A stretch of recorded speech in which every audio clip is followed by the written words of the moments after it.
Did you cry watching Erwin Smith's final charge?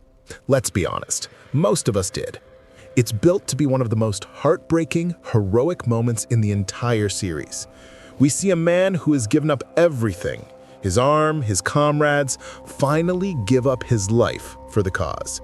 But I'm here to tell you that maybe we cried for the wrong reason. We saw a heroic sacrifice.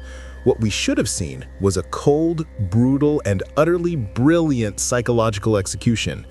We've been misreading the single most important tactical decision in Attack on Titan, and today, we're gonna fix that.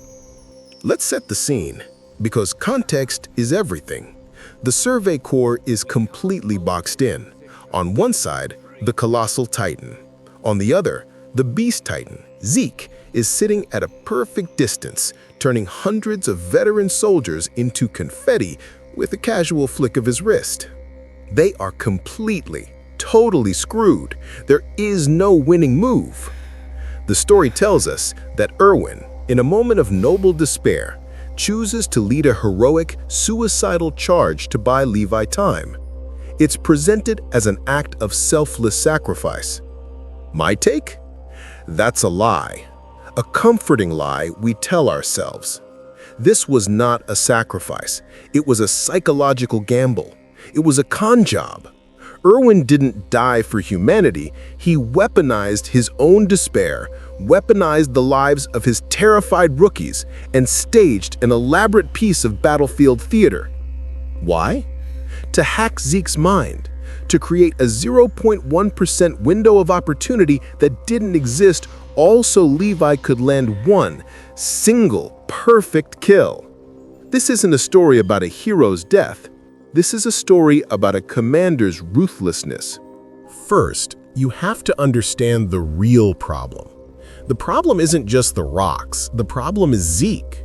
Zeke isn't a dumb monster. He is arguably the most intelligent strategic mind in the series besides Erwin and Armin. He's not just randomly throwing. He's playing chess. He's deliberately keeping his distance.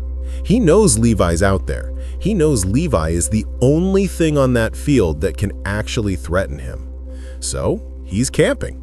He's waiting for Levi to make a move, and the second he does, he'll crush him. Erwin knows this. He can't send Levi alone. He can't outthrow him. He cannot win a logical, tactical fight. The board is frozen. So what do you do when you can't win logically? You abandon logic. You attack the psyche. Erwin does a split-second analysis of his opponent. What does he know about Zeke? He's arrogant. He thinks he's an untouchable god playing with insects. He's bored. This is a game to him. He's morbidly curious about the devils of paradise. He finds their pathetic, meaningless struggles fascinating. Aha. There's the opening. What is the single most illogical, stupid, and pathetic thing the devils could do right now?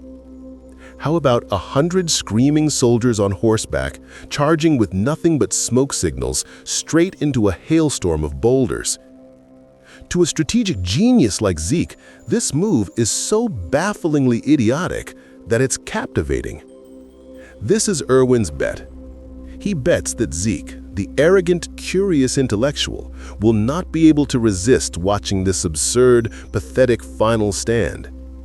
He bets that for just a few critical seconds, Zeke will pause his game to savor the sheer stupidity of it all. Erwin didn't just order a charge. He produced a play. He cast 100 rookies as the lead actors in a performance designed to make Zeke stop and stare. And that brings us to the real point. The charge was never the main battle. It was the distraction. It was a magic trick. The entire purpose of 100 human lives was to be a smokescreen. Literally. Erwin's new signal wasn't for morale. It was to fill the air with so much smoke, so much chaos, so much screaming, and so much blood that Zeke's vision would be cluttered. While Zeke is distracted by the main show, look at these idiots dedicating their hearts. He misses the real attack. Levi. Levi wasn't bought time. Levi was hidden. He was camouflaged by the death of his comrades. He used the mangled corpses of the other Titans as cover, closing the distance while Zeke's eyes were glued to the main stage. Those soldiers didn't die for their comrades. They were ammunition. Erwin loaded 100 lives into a gun and fired them at Zeke's ego just to get one man, Levi, close enough to pull the trigger. That is the brutal, cold, and brilliant truth of this entire operation. Now, I know what you're thinking, but what about the speech? Dedicate your hearts. It was so powerful, so heroic. You're right. It was. And that's the most terrifyingly genius part of it all. That speech wasn't just for the soldiers. It was a tool. Erwin needed them to believe. He needed them to run fast. He needed them to scream loud. He needed them to die spectacularly. Why? Because a half-hearted, terrified charge wouldn't work. Zeke would see through it. It had to be a convincing performance. So Erwin, the ultimate con man, tricked them and himself into believing this death had a grand, noble meaning. He gave them a story. He gave himself a story. He used masterful emotional manipulation to turn 100 terrified kids into the most effective psychological weapon he had. It's master-level leadership, but it is also master-level manipulation. This scene completely blurs the line between a savior and a devil. To win, to actually beat the monsters, Erwin had to become something monstrous himself. He had to be the man who could look at 100 new recruits and see them not as people, but as bait. He sacrificed his humanity long before he sacrificed his life. And it forces us to ask a really uncomfortable question. Is a great leader, the kind who can actually change the world, ever truly a good person?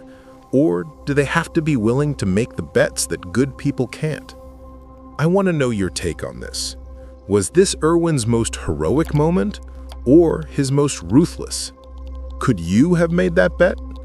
Let me know your honest opinion in the comments below. At the end of the day, Erwin Smith's final charge was never about finding a beautiful death or dying for a cause. It was about staging a perfect assassination. He didn't just give up his own dream of seeing the basement. He looked at 100 other people, each with their own dreams, and turned them all into bait.